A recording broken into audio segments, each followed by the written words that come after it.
Hi, I'm Derek B., editor of the Peru Tribune, back with you today for another edition of Tomorrow's News, our daily video series in which I tell you a little bit about what you can see in the next day's newspaper.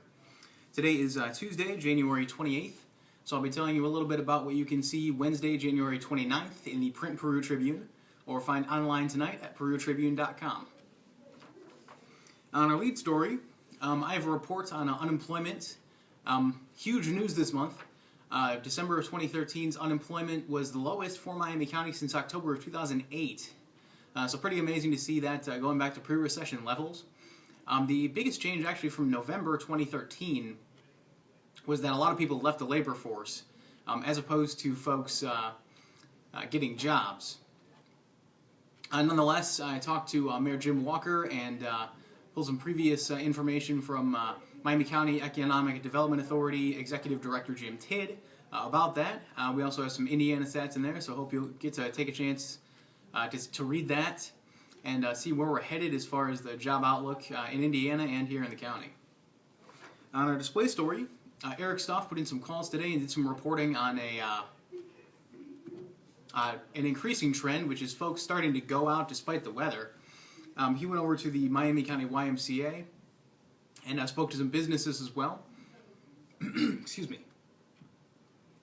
About the folks who are heading out there despite today's frigid temperatures. We got down to negative 17 degrees. YMCA has been really busy. They've seen an uptick in traffic. A lot of other places have not, because a lot of folks seem to just be staying home.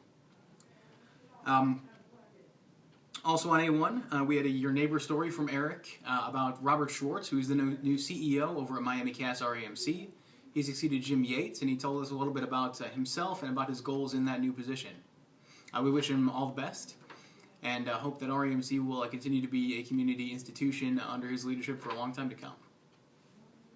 On our education page, we had a story from our friends over at the Marion Chronicle Tribune. Their education reporter Jillian Fellows went out last night to the Oak Hill board meeting where they talked about technology and a host of other issues. And finally on the sports page, Nick Roby had two stories for us. One about how athletes are staying in shape despite the cancellations. He also went over the Y today and talked to a couple of Mechaniqua girls basketball players. And a preview of the now hopefully actually happening Mid-Indiana Conference Wrestling meet that was delayed from Saturday to Wednesday. They're actually running out of time to delay it because the sectional meet is also at Peru on Saturday. You can find all those stories in tomorrow's print Peru Tribune. You can find them online tonight at perutribune.com, and you can find links to them on our Facebook and Twitter pages, which are both Peru Tribune. You can also find me and our reporters on Twitter. Until tomorrow, that's tomorrow's news. I'm Derek B. Have a great Wednesday.